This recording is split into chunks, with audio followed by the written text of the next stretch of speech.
नमस्कार मित्रांनो. आज आपण शिकणार आहे कटिंग फोटो कोणत्याही बॅकग्राऊंडला अगदी प्रॉपर कसा मॅच करायचा असतो ते. तर आपण कोणताही वेळ वाया न घालवता लगेच सुरू करूयात. तर सगळ्यात आधी आपण एक नवीन पेज घेऊयात. फाइल, न्यू, न्यूमध्ये गेल्यानंतर इथे प्रिंटमध्ये यायचं आहे. त्याच्यामध्ये A4 साइज सिलेक्ट करायचे आणि आपण इथे नाव देऊयात PSD पेज आणि क्रिएट करूया. म्हणजे आपल्याकडे एक रिकामं पेज इथं आपण घेतलेलं आहे. आता आपण बॅकग्राऊंड इथे घ्यावी लागेल. त्यासाठी मी बॅकग्राऊंड इथे डाउनलोड करून ठेवलेली आहे. ती बॅकग्राऊंड आपण इथे घेऊयात. ओके. बॅकग्राऊंड आपली आलेली आहे. आपण बॅकग्राऊंडला लेयरमध्ये नाव चेंज करूया. आता हे नाव कसं चेंज करायचं? ही जी लेयर आहे त्याच्यापुढे जे नाव दिसतंय तिथं जायचं आणि 2 वेळा क्लिक करायचं. जे तुम्हाला रिनेम करता येतंय. इथं आपण काय करूया कलर असं नाव देऊया. आता कलर का नाव द्यायचं? कारण या बॅकग्राऊंडचा कलर आपल्या कटिंग फोटोला मॅच करायचा आहे आणि नंतर मॅच करत असताना आपल्या लेयर मिसिंग व्हायला नकोत म्हणून आपण याला प्रॉपर असं नाव दिलेलं आहे. त्यानंतर आपण कटिंग फोटो घेऊयात. तर हा एक मी कटिंग फोटो घेतलेला आहे.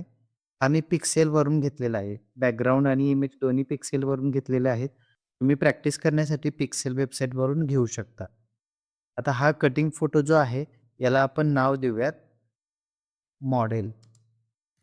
ओके. म्हणजे एक मॉडेल झालं आणि आपलं एक कलर अशा 2 लेयर झालेले आहेत.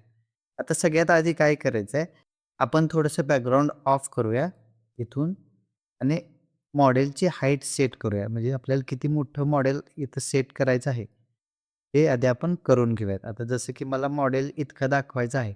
मी मॉडेलची उंची आणि जागा पहिल्यांदा सेट केली. आता आपण काय करायचं बॅकग्राऊंड सेट करायचं. म्हणजे बॅकग्राऊंड ऑन केलं आणि आता बॅकग्राऊंडची साईज आपण सेट करूयात. आता हे करत असताना असं नको दिसायला, की आपली बॅकग्राऊंड लहान आहे मॉडेल खूप मोठं दिसतंय. म्हणजे मॉडेलची खूप उंची मोठी दिसते असं नको दिसायला. रिअल दिसावं. आता रिअल जर इथं मॉडेल असं असेल, तर ते बॅकग्राऊंड किती उंचीचं असेल, किती हाईटला वगैरे कसं सेट होत असेल, हे सगळं विचार करून असं बघायचं. हे बरोबर दिसतंय, हे बरोबर दिसतंय. जे बरोबर असेल तिथं आपण सेट करूयात. बघायचं लहान-मोठं इकडं-तिकडं करून.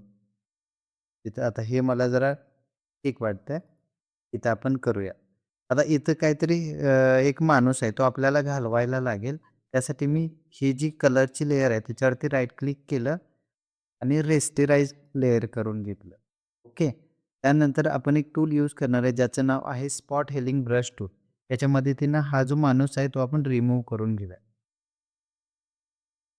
जसं आपण स्पॉट रिमूव्ह करतो त्याच पद्धतीने आपण हे रिमूव्ह करून घेऊया. हे म्हणजे आपल्या जे काही आपण मॅच करायला लागलोय मॉडेल त्याला डिस्टर्ब होणार नाही. ठीक आहे. आता बॅकग्राऊंडची आपली हाईट मॅच झाली. आपली मॉडेलची जागा सेट झाली. आता आपण काय करूया, जे बॅकग्राऊंड आहे ते थोडंसं ब्लर करूया. कारण लांबचा जो पोर्शन आहे तो थोडासा ब्लर असायला पाहिजे. ठीक आहे. तर ते कसं करायचं बघा. पहिल्यांदा या बॅकग्राऊंडवरती क्लिक करायचं. फिल्टर ब्लर गॅलरी आणि टिल्ट शिफ्ट नावाचं जे ऑप्शन आहे त्याच्यावरती क्लिक करायचं. थोडा वेळ थांबायचं. काही वेळेला इथं लोड येऊ शकतोय पीसीला. आता हा जो मधला पॉइंटर आहे, तो आपण खाली घ्यायचा आहे. कुठपर्यंत घ्यायचा? इथपर्यंत घ्यायचा. आता हा जो डॉटेड पॉइंट आहे, डॉटेड लाईन जी आहे, ती आपण इथपर्यंत घेऊयात आणि ही जी लाईन आहे ती इथपर्यंत घेऊया. आता हे काय विषय असतोय बघा, ही लाईन आपण इथपर्यंत घेतली. जी क्लिअर लाईन आहे तिथं क्लिअर दिसणार. म्हणजे इथं बघा आपला जो बॅकग्राऊंड आहे तो क्लिअर दिसतोय. जिथं डॉटेड लाईन आहे तिथं आपला बॅकग्राऊंड ब्लर होतोय. याचा अर्थ काय या क्लिअरपासून डॉटेडपर्यंत काय होणार आहे clear, blur, blur, blur, blur आणि इथं प्रॉपर ब्लर. ओके. अशा पद्धतीनं हे आपण ठरवू शकतो. ओके. आता किती ब्लर करायचं हे आपण इथल्या पॉइंटवर ठरवू शकतो. इथे क्लिक करून जर तुम्ही असं पुढे घेतला, त्याची अमाउंट वाढवला, तर इथं जास्त ब्लर दिसणार आहे. आता बघा आपण अमाउंट थोडीशी जास्त करूया. तुम्हाला इथं लक्षात येईल. या इथं बघा. हे बघा इथं. ब्लर किती जास्त झालेला आहे. जर तुम्हाला कमी करायचं असेल तर इथून करू शकतो. हे जर तुम्हाला अवघड जात असेल तर तुम्ही इथून पण करू शकता. ब्लरची अमाउंट कमी जास्त. रिअल दिसेल इतकं करू, जास्त पण नको करायला. इतकं ठीक आहे. जास्त पण ब्लर ते डुप्लिकेट वाटतंय. ओके करूया. म्हणजे आपण रिअलिस्टिक लेन्स ब्लर जो इफेक्ट आहे, तो इथं बॅकग्राऊंडला तयार केलेला आहे. आता सगळ्यात महत्त्वाचा मुद्दा म्हणजे ज्यासाठी तुम्ही हा व्हिडिओ बघतायत, हा जो कटिंग मॉडेल आहे, याला आपल्याला बॅकग्राऊंडच्या लाईट आणि कलरसोबत मॅच करायचा आहे.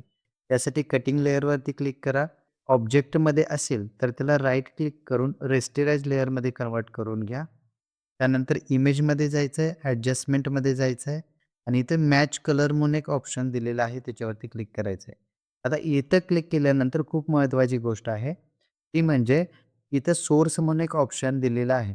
तिथे काय करायचं आहे, आपल्या पी-एच-डीचं जे नाव आहे, आपण इथे जे फाईलला नाव दिलेलं आहे, ते नाव सिलेक्ट करायचं आहे.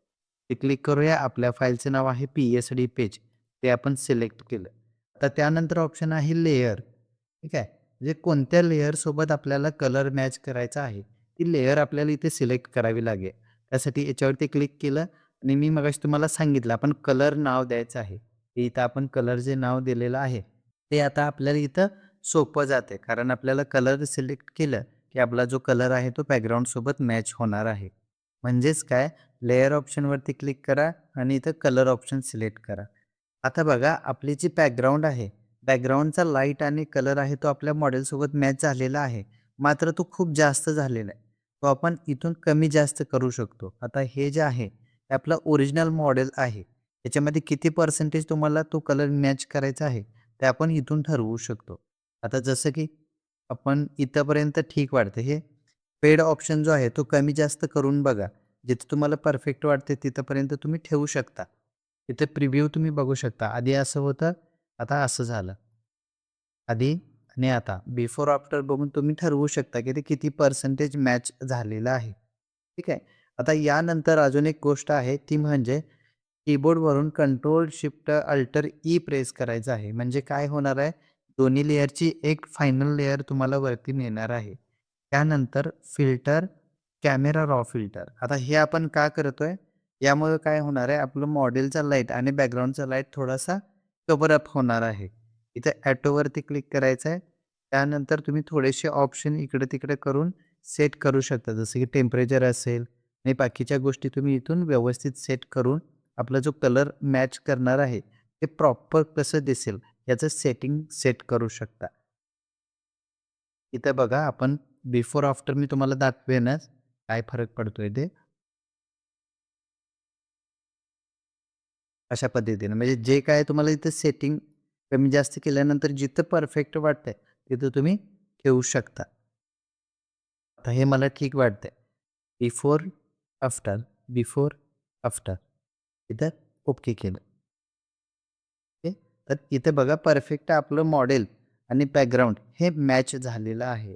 आता या सर्व लेयर एकत्र करण्यासाठी कंट्रोल शिफ्ट ई प्रेस करायचं आहे. म्हणजे काय होईल, तुमची जी इमेज आहे ती मर्ज होऊन एका लेयरमध्ये कन्व्हर्ट होणार आहे. तर अशा पद्धतीनं आपण कोणताही कटिंग फोटो एखाद्या बॅकग्राऊंडसोबत परफेक्ट मॅच करू शकतो. ठीक आहे. अशाच महत्त्वाच्या टेक्निकसाठी आपल्या चॅनलला सबस्क्राईब करा आणि बेल आयकॉन दाबायला विसरू नका. थँक